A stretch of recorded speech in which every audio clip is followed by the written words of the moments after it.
ప్రస్తుతం వైఎస్ఆర్సీపీ నేత ధర్మాన ప్రసాదరావు మీడియాతో మాట్లాడుతున్నారు. ఆ లైవ్ చూద్దాం. కట్టొద్దని తెలుగుదేశం పార్టీ నాయకులు పోయి వాళ్ళకి విజ్ఞప్తి చేశారు.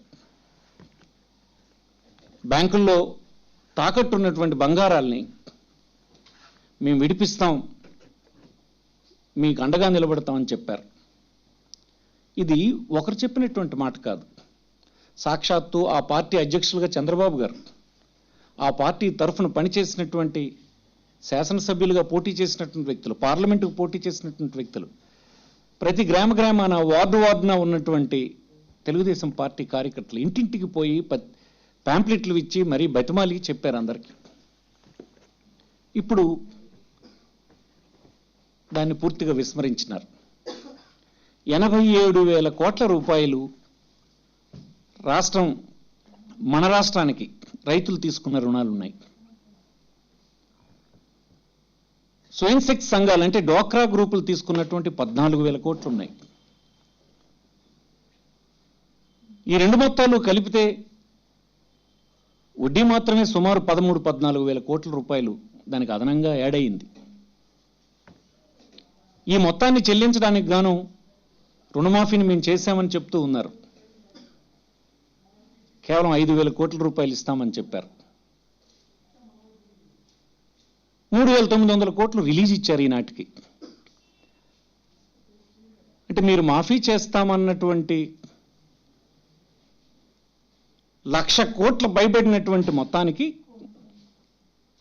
దానికి గాను యాడ్ అయినటువంటి అదనంగా జోడించినటువంటి 14,000 కోట్ల రూపాయలు వడ్డీకి గాను కేవలం మీరు ఇప్పటి వరకు విడుదల చేసింది 3,900 కోట్లు. అంటే మీరు మాఫీ చేస్తామన్న మొత్తానికి అయినటువంటి వడ్డీలో కూడా మీరు సగం మొత్తాన్ని విడుదల చేయలేదు. దీనివల్ల ఎట్లాంటి ప్రభావం నేడు ఈ రాష్ట్రంలో వచ్చిందో మీరు చూసారా, గమనించారా? ఒకసారి గ్రామాలకు పోయి చూడండి. ఈ రాష్ట్రంలో రైతాంగాన్ని రక్షించడానికి గడిచిన 6 దశాబ్దాలుగా కేంద్ర రాష్ట్ర ప్రభుత్వాలు, ముఖ్యంగా గడిచిన 10 సంవత్సరాల కాలంలో రాజశేఖర రెడ్డి గారి ప్రభుత్వం దేశంలోనే వ్యవసాయ రుణాలు అత్యధికంగా తీసుకున్నటువంటి రాష్ట్రంగా ఆంధ్రప్రదేశ్ని తీర్చిదిద్దడం జరిగింది. ఎందుకు ఇన్స్టిట్యూషనల్ ఫైనాన్స్ని ఎంకరేజ్ చేయడం జరిగిందనంటే అత్యధిక వడ్డీలకు తీసుకుంటున్నటువంటి రైతాంగాన్ని రక్షించడానికి ప్రైవేటు వడ్డీ వ్యాపారస్తుల నుంచి తప్పించి బ్యాంకుల ఫోల్డ్లోకి తీసుకొచ్చి బ్యాంకులో తీసుకున్న ప్రతి రైతుకు వడ్డీ రాయితీని కేంద్ర రాష్ట్ర ప్రభుత్వాలు కల్పించేటట్టుగా ప్రోత్సహించడం జరిగింది. 60 సంవత్సరాలు చేసిన కృషి ఒక్కసారి మీరు కూలదోసినారని మనవి చేస్తూ ఉన్నాను. ఇంతటి ద్రోహం బహుశా ఈ 65 సంవత్సరాల్లో ఏ ఒక్కరూ రైతాంగానికి, ఆంధ్రప్రదేశ్ రైతాంగానికి చేయలేదని మీకు మనవి చేస్తున్నాం. ఎందుకంటే దీని గురించి మీరు మనసు పెట్టి ఎప్పుడు చూడలేదు. గ్రామీణ ప్రాంతాల్లో ఉండే రైతాంగ కుటుంబాల్లో ఉన్నటువంటి పరిస్థితిని మీరు అర్థం చేసుకోలేదు. వారు దీనంగా ఏ ఒక్క కుటుంబ సభ్యుడిని మీరు గ్రామంలో మీరు కల్పించి చూసినా భవిష్యత్ పట్ల ఆందోళనతో ఉన్నారన్నటువంటి విషయాన్ని మీరు గమనించలేదని మనం చేస్తున్నాం. మొన్ననే 184వ ఎస్ఎల్బిసి మీటింగ్ జరిగింది. ఎస్ఎల్బిసిలో ఏం చెప్పారు అధికారులు మీకు? ఈ రాష్ట్రంలో రైతాంగం ప్రభుత్వం రుణాలు మాఫీ చేస్తుంది అని చెప్పారు గనక వారు రుణాలను ఎవరూ చెల్లించలేదు. దానికి గాను బ్యాంకులు మళ్ళీ వారికి రుణాన్ని ఇవ్వలేకపోయినాయి. 56,000 కోట్ల రూపాయలు మొన్న డిసెంబర్లో జరిగినటువంటి సమావేశం సమయానికి ఇవ్వాల్సినటువంటి బ్యాంకులు కేవలం 23% మాత్రమే ఇవ్వగలిసినాయి అన్నది ఎస్ఎల్బిసిలో మీకు 184వ బ్యాంకర్స్ మీటింగ్లో, రాష్ట్ర స్థాయి బ్యాంకర్స్ మీటింగ్లో మీ దృష్టికి తీసుకొచ్చారు. మీరు తెలియనట్టు నటిస్తున్నారు. ఎందుకు జగన్మోహన్ రెడ్డి దీక్ష చేస్తున్నారో తెలియనట్టు నటిస్తున్నారు. ఇందుకు అని మీకు మనవి చేస్తున్నాను. 60 సంవత్సరాలు ఇన్స్టిట్యూషనల్ ఫైనాన్స్కి తీసుకొచ్చినటువంటి రైతాంగాన్ని మీరు ఒక్కదారి కూలదోస్తున్నారు. మళ్ళీ ప్రైవేటు వడ్డీ వ్యాపారస్తుల ఒడిలోకి మన రైతాంగాన్ని మీరు నెట్టేస్తున్నారు. అనేక దశాబ్దాలు పోరాడి గ్రామాన్ని ఒక యూనిట్గా ఇన్సూరెన్స్ని చేయించే పద్ధతిని తీసుకొచ్చాం ఈ దేశంలో. మన రాష్ట్రంలో కూడా ఒక 4-5 సంవత్సరాలుగా గ్రామాన్ని, ఒక పంటని బీమా చేసుకుని ప్రయోజనం పొందినటువంటి లక్షలాది మంది రైతులు ఉన్నారు. మీరు అధికారంలోకి వచ్చిన తర్వాత ఏ ఒక్క రైతుకైనా ఇన్సూరెన్స్ ఇప్పించగలిసినారా? లేదు. ఎందుకంటే మీరు బ్యాంకుల్లో రుణాన్ని మేము చెల్లిస్తామని మాట చెప్పారు. అందుచేత రైతు రుణం చెల్లించలేదు. మన రాష్ట్రంలో ఉన్న ప్రాక్టీస్ ఏంటంటే బ్యాంకులో రుణం తీసుకున్నప్పుడు మాత్రమే ఇన్సూరెన్స్ ప్రీమియం కట్టేటువంటి ప్రాక్టీస్ ఈ రాష్ట్రంలో ఉంది. బ్యాంకులో రుణం తీసుకున్నప్పుడు ఇన్సూరెన్స్ ప్రీమియంని బ్యాంకులు తీసుకుంటాయి గనక ఇన్సూర్ చేయబడ్డటువంటి పంటకు విపత్తులు వచ్చి దెబ్బతింటే ఇన్సూర్ చేయబడ్డటువంటి మొత్తం అందేటువంటి సదుపాయం ఉండేది. ఇప్పుడు అది లేదు కదా. రుణం 60 సంవత్సరాలుగా అందుతున్నటువంటి రుణాల్ని లేకుండా చేస్తున్నారు. ఎంతో పోరాడి తెచ్చుకున్నటువంటి ఇన్సూరెన్స్ని లేకుండా చేస్తున్నారు. మీరు ఇస్తామన్నటువంటి మాట తప్పడం వలన, అది చేయకపోవడం వలన వ్యవస్థ ఎంత కిందకు జారిపోయిందో మీరు ఆలోచన చేస్తున్నారని మనం చేస్తున్నాం. ఇలాంటి వాటిని మరిపించడానికి మీరు ఎత్తుగడలు వేస్తూ చెప్తూ ఉన్నారు. పెద్ద ఎత్తున పిల్లలు కనండి అని చెప్తూ ఉన్నారు. ఇది ధర్మం అని అడుగుతున్నాను నేను. దీనాతి దీనంగా ఆందోళనతో గ్రామాల్లో ఉన్నటువంటి రైతు కుటుంబాల పరిస్థితిని గురించి మీరు ఎక్కడైనా వాకప్ చేస్తున్నారని అడుగుతున్నాను. ఇందుకోసం జగన్మోహన్ రెడ్డి దీక్ష చేస్తున్నారని మళ్ళీ మీకు మనవి చేస్తున్నా.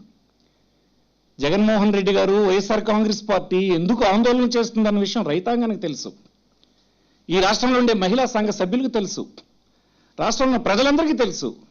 మీరు తెలియనట్టు నటిస్తూ ఉన్నారు. మంత్రివర్గ సభ్యులను అడుగుతూ ఉన్నాను నేను. మీరు ఒక్కసారి మీ తెలుగుదేశం పార్టీకి చెందినటువంటి సానుభూతి పరులైన రైతులను అడగండి. వారి పరిస్థితి ఎలా ఉందో మీరు అడిగి తెలుసుకోండి. తెలుసుకుని వచ్చి మాట్లాడండి. 3,900 కోట్లు మాత్రమే ఇప్పటికి మీరు బ్యాంకులకు జమ చేశారు. అంటే మీరు వాగ్దానం చేసినటువంటి మొత్తానికి 14,000 కోట్ల రూపాయలు వడ్డీ అయితే కనీసం వడ్డీలో సగం మొత్తాన్ని కూడా మీరు విడుదల చేయలేదన్న విషయాన్ని మీరు తెలుసుకుని మాట్లాడి ఉండాల్సిందని మీకు మనవి చేస్తున్నాను. మీరు అలా మాట్లాడడం వలన మరింత రైతులు కుంగిపోతున్నారన్న విషయాన్ని మీరు అర్థం చేసుకోవాలని మనవి చేస్తున్నాను. అసలు గ్రామాల్లో మీరు అప్పు ఇప్పించలేకపోతారు, ఇన్సూరెన్స్ ఇప్పించలేకపోతారు, ఇన్పుట్ సబ్సిడీ అందరికీ ఇవ్వలేకపోతారు. వారెక్కడో ప్రైవేట్ వ్యక్తుల దగ్గర వాడి తెచ్చిన డబ్బుతో పండించినటువంటి గింజలు కొనే పరిస్థితి అయినా గ్రామాల్లో ఉందా? మినిమం సపోర్ట్ ప్రైస్ అని ఎందుకు పెడతారు? ఇప్పటికే ధాన్యానికి ఇచ్చినటువంటి మినిమం సపోర్ట్ ప్రైస్ చాలా తక్కువగా ఉందని గోల పెడుతున్నటువంటి రైతాంగానికి ఈవేళ మినిమం సపోర్ట్ ప్రైస్ అందే పరిస్థితి లేదు. మీరు చూసారా? ఎందుకు లేదో తెలుసుకున్నారా? గతంలో ఉన్న పాలసీని మీరు చేంజ్ చేశారు. ప్రభుత్వం కేవలం 25% మాత్రమే ప్రొక్యూర్మెంట్ చేసి 75% ప్రైవేట్ పీపుల్ చేయాలని చెప్పారు. ప్రభుత్వం ఇప్పుడు కొనుగోలు కేంద్రాలను పెట్టి ప్రొక్యూర్మెంట్ అంతా కొనుగోలు చేస్తుందని చెప్పారు. జరుగుతుందా? తెగినగాడికి అమ్ముకునే పరిస్థితుల్లో రైతులను మీరు వదిలేసినారు. ఎవరైనా రైతు ఆ కేంద్రాన్ని తీసుకెళ్లి డబ్బు ఇస్తే, ధాన్యం ఇస్తే డబ్బు మీరు వారి ఖాతాలకు జమ చేస్తున్నారు. మీరు కడతామని కట్టనటువంటి అప్పు ఏదైతే బ్యాంకులో మిగిలి ఉందో, ఈ ధాన్యానికి చెల్లించాల్సినటువంటి మొత్తం బ్యాంకులో జమ అయితే బ్యాంకరు ఆ ఖాతాకు జమ చేసుకునే పని జరుగుతూ ఉంది. బ్యాంకులో రుణం ఇవ్వనందుకు ప్రైవేటు వ్యక్తుల దగ్గర తీసుకొచ్చినటువంటి రుణాలు చెల్లించలేనటువంటి నిస్సహాయ పరిస్థితి, వారు చేస్తున్నటువంటి అవమానాలకు గురైనటువంటి పరిస్థితి రైతాంగ కుటుంబాలకు మీరు కల్పించినారు. అసలు ఈ పరిస్థితులన్నీ మీరు చూస్తున్నారా? ఎంతసేపు 50 సంవత్సరాల నాడు ఆంధ్రప్రదేశ్ స్వర్గంగా మారుస్తామని చెప్పి మీరు గాలిలో విహరిస్తూ దావోస్ పరిగెట్టడం, సింగపూర్ పరిగెట్టడం, జపాన్ పరిగెట్టడం, ఆ ఊహల్లో అందరికీ మభ్యపెట్టాలని ప్రయత్నం చేయడం వెనుక ప్రజలు అర్థం చేసుకోగలరని మనం చేస్తున్నాం. ఒకవైపున బిక్కుబిక్కుమంటున్నటువంటి గ్రామాలు, రైతులు, కూలీలు అన్యాయమైన పరిస్థితులు ఉంటే మీరు 50 సంవత్సరాల నాడు ప్రపంచంలో ముందైపోతుంది రాష్ట్రం అని చెప్పే మాటకి ఏమైనా గౌరవం ఉందా అని అడుగుతున్నాను నేను. ఎందుకు జగన్మోహన్ రెడ్డి దీక్ష చేస్తుంటారని మీరు అడుగుతున్నారు. ఎందుకు చేస్తున్నాం దీక్షను మీకు మనవి చేస్తూ ఉన్నాను. ఈవేళ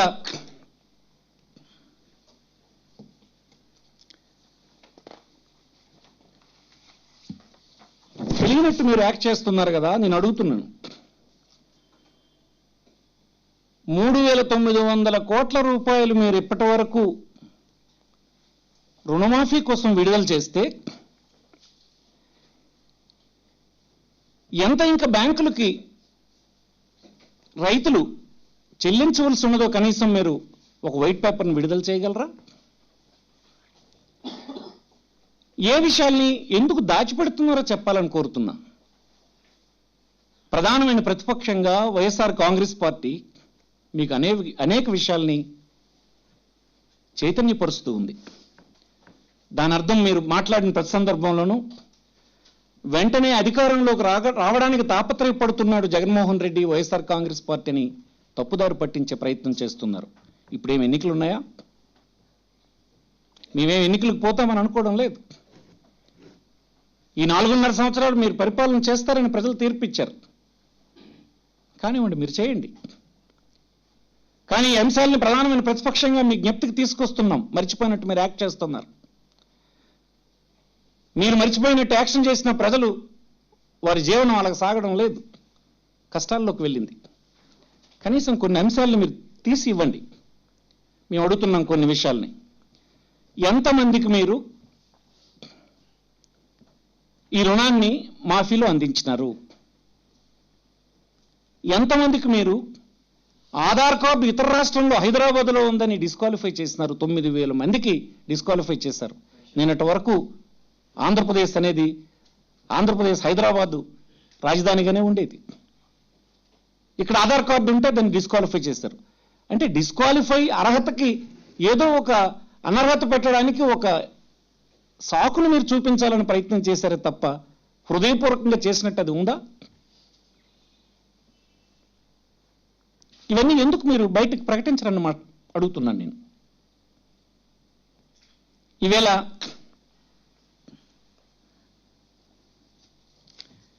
ఇప్పటి వరకు 60,000 కోట్ల రూపాయలు ఎస్ఎల్బిసిలో ఆంధ్రప్రదేశ్ రాష్ట్రానికి వ్యవసాయ రుణాలు ఇవ్వాలన్నటువంటి టార్గెట్ పెట్టుకుంటే కేవలం 10,000 కోట్లు ఈ వేళకి ఇవ్వలేకపోయినారు. ఈ ఫిగర్స్ ఏం చెప్తున్నాయో మీకు అర్థం కావడం లేదా?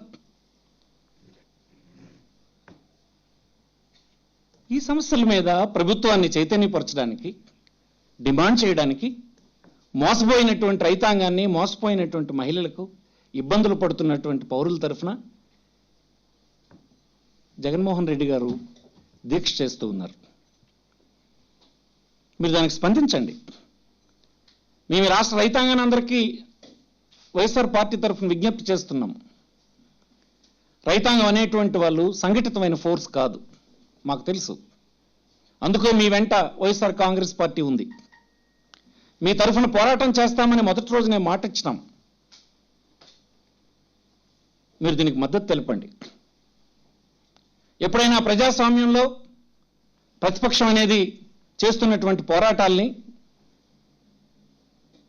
పరిష్కరించుకోవాలని భావన కలిగినటువంటి వారంతను సమర్థించవలసినటువంటి అవసరం ఉందని మనం చేస్తున్నాం. ఇంకొక 4.5 సంవత్సరాలు ఎన్నికలు లేవు. మేమేం ఎన్నికల కోసం తాపత్రయపడడం లేదు. ప్రధానమైన ప్రతిపక్షంగా మా బాధ్యతను నిర్వర్తించడానికి మేము ప్రయత్నం చేస్తూ ఉన్నాం. 3 స్టేజ్ల్లో ఈ ధర్నాని నిర్వహించినాం. మండల స్థాయిలో చేశాం,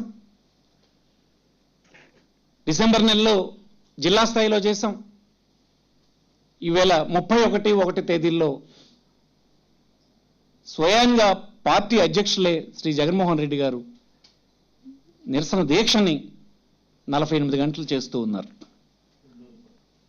2 రోజుల పాటు ఈ కార్యక్రమాన్ని చేస్తూ ఉన్నారు. రైతాంగ సోదరులందరికీ నేను విజ్ఞప్తి చేస్తున్నాను, ఎక్కడున్నా పరోక్షంగానైనా మీరు దీన్ని సమర్థించండి. మోసగించినటువంటి ప్రభుత్వాన్ని, మోసగించిన రాజకీయ పార్టీల్ని మనం వ్యతిరేకించడం ప్రారంభించాలని మనం చేస్తున్నాం.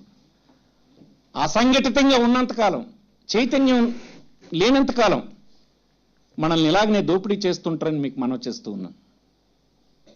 నిలదీద్దాం, గట్టిగా పోరాడదాం, గొంతెత్తండి, కలిసి రండి, ప్రభుత్వానికి మన కేక వినిపిద్దాం, ఫైట్ చేసి సాధించుకుందాం. దేశంలో అందరికీ తిండి పెట్టినటువంటి రైతాంగం ఈవేళ కన్నీరు కారుస్తుంటే పట్టించుకున్నటువంటి దిక్కులేని పరిస్థితి ఉంటే ప్రభుత్వాన్ని ఇలా విడిచిపెట్టడానికి వీల్లేదని మనవి చేస్తున్నాం. ఇది ఎంత మోసం అని అడుగుతున్నాను నేను. 1,00,000 కోట్లు మాఫీ చేస్తామన్నటువంటి వాగ్దానం 7 మాసాల్లోనే 3,900 కోట్లకు కుదించి దానికి సాకులు చెప్పడం, ఇది ఎలాంటి వారికి తగునో ఆలోచించాలని రైతాంగాన్ని అంతటినీ కోరుతూ ఉన్నాను. డ్వాక్రా మహిళల సంగతి అయితే ఇంకా విడ్డూరంగా ఉంది. మనం ప్రపంచంలో ఉండే గొప్ప దేశాల నాయకులందరినీ తీసుకొచ్చి చూపించాం ఆంధ్రప్రదేశ్ని. మా గ్రామీణ ప్రాంతాల్లో ఉండేటువంటి అల్పాదాయ వర్గాలకు చెందినటువంటి మహిళల ఆదాయం ఎలా పెంచుతున్నామని గొప్పగా మనం చెప్పుకున్నాం. గడిచిన 10 సంవత్సరాల్లో వారిలో ఎంతో చైతన్యం నింపాం. మీరు కేవలం మోసగించడానికి ఒక్క మాట ఆడితే 10 సంవత్సరాలు చేసినటువంటి కృషి ఒక్కసారి కూలిపోయింది. ఏ ఒక్క మహిళా సంఘం ఈనాడు యాక్టివ్గా వారు రుణం చెల్లించి ప్రభుత్వం వద్ద నుంచి రుణం పొంది వారు చేస్తున్న యాక్టివిటీ చేసిన పాపాన పోలేదు. మీరు ఎంత ద్రోహం చేశారో ఆలోచించారా? అనేక మంది ఉద్యోగులు, అనేక మంది స్వచ్ఛంద సేవా కార్యకర్తలు, ప్రభుత్వాలు, ప్రతినిధులు, పౌరులందరూ కలిసి నిర్మాణం చేసిన వ్యవస్థని ఒక్క మాటతో మీరు కూల్చిపడేశారు. ఈవేళ సంఘాలు, మహిళా సంఘాలనే డిఫంక్ట్ అయిపోయినాయి. దీనాతి దీనంగా వాళ్ళు కూర్చున్నారు, వారికి యాక్టివిటీ లేదు. మీరు విజయవంతంగా ప్రభుత్వం నడుపుతున్నట్టు బయట ప్రచారం చేసుకుంటున్నారు. రాష్ట్రంలో ఇసుక దొరకడం లేదు. ₹2 కిలో ఇసుక అమ్ముతున్నారు. కన్స్ట్రక్షన్ యాక్టివిటీ అంతా పడిపోయింది. ఈవేళ మీరు ₹1,00,000 ఇల్లుకి ఇస్తామన్నా కట్టుకున్నటువంటి పేదవాడు ఇల్లు కట్టే పరిస్థితి ఎక్కడ లేదు. ఎందుకంటే పునాదుల్లో నింపడానికి ఇసుకే 40,000-50,000 రూపాయలు అయ్యే పరిస్థితి వచ్చింది. రాష్ట్రంలో వివిధ తరగతుల ప్రజలు ఉంటారు. వారి ఆదాయాలు డిఫరెంట్గా ఉంటాయి. వారి స్థితిగతులను అర్థం చేసుకొని ప్రభుత్వం కార్యక్రమాలు పెట్టాలి. ఇసుక మీద పన్నేస్తే మనకు డబ్బు వస్తుందని పెంచడం కాదు. ఇసుకను ఉపయోగించుకుంటున్న వివిధ ఆర్థిక తరగతులేవి, ఆ అంతరాలు కలిగినటువంటి ఆ కుటుంబాలకు మనం అందించాల్సిన సహాయమేనన్నటువంటి ఇంకిత జ్ఞానం ప్రభుత్వానికి ఉండాలని కోరుతున్నాను. బండి తోలుకుని ప్రతిరోజు ఇసుక అమ్ముకుంటూ కుటుంబాన్ని పోషించుకున్న కుటుంబాలకు ఈవేళ మీరు చరమగీతం పెట్టారు. ఏటి గట్టును జీవించినటువంటి కుటుంబాలకు 4 తట్ల ఇసుక తీసుకుందామంటే పోలీసులు తీసుకెళ్లి అరెస్ట్ చేసి తీసుకెళ్లే పరిస్థితి తీసుకొచ్చినారు. ఇదేమైనా బ్రిటిష్ రూల్ లాగా తీసుకొచ్చినారని మీకు మనవి చేస్తున్నాం. ఎంత అధ్వానమైన పరిస్థితులు గ్రామాల్లో ఉన్నాయో మీకు తెలుసా? మీరు శ్రీకాకుళం రండి. మా ప్రాంతంలో ఉండే తాపీ పనులు, పెయింటర్స్, మేసన్స్, కార్పెంటర్స్, ప్లంబర్స్, కన్స్ట్రక్షన్లో పనిచేసిన కూలీలందరూ ఇవాళ పని లేక ఇళ్లల్లో కూర్చొని తెలుగుదేశం పార్టీకి ఓటేసిన పాపానికి మా పొట్టగొట్టినారని బాధపడుతూ ఉన్నారు. ఒకసారి చూడండి. విమర్శిస్తున్న మంత్రులారా, అమాత్యులారా, ఒక్కసారి గ్రామాలకు వెళ్ళండి, వారితో మాట్లాడండి. మీరు కేవలం మీ ఆఫీస్ ఇచ్చినటువంటి నోట్లను చదివితే అపహాస్యానికి గురవుతారని మీకు మనవి చేస్తున్నా. ఎందుకు జగన్మోహన్ రెడ్డి దీక్ష చేస్తున్నారని మీరు ప్రశ్నించినందువలన మీకు ఇన్ని వివరాలు చెప్పాల్సి వచ్చింది. ఈ వాస్తవం కాదో మీరు ఒకసారి పరిశీలన చేసుకోండి. కన్స్ట్రక్షన్ యాక్టివిటీ ఎలా పడిపోయిందో రాష్ట్రంలో మీరు చూడండి. మీరు అధికారంలోకి వచ్చిన తర్వాత ఇల్లు లేని పేదవాడికి ఒక ఇల్లు ఎక్కడైనా శాంక్షన్ చేసిన పాపాను పోయినారా?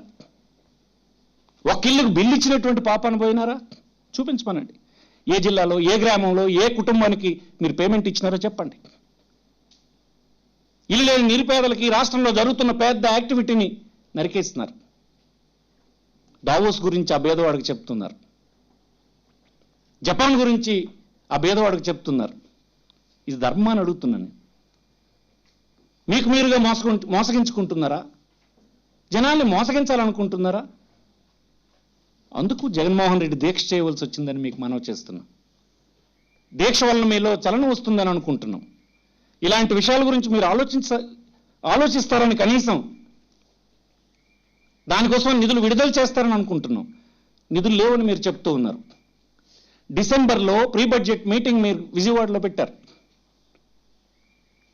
1,11,000 కోట్ల బడ్జెట్ ప్రతిపాదనలు మీరు యాన్యువల్ ఇన్కమ్ని చూపిస్తే మీకు డిసెంబర్ నాటికి సుమారుగా 80,000 కోట్ల రూపాయల ఆదాయం ఉన్నట్టుగా చూపించినారు.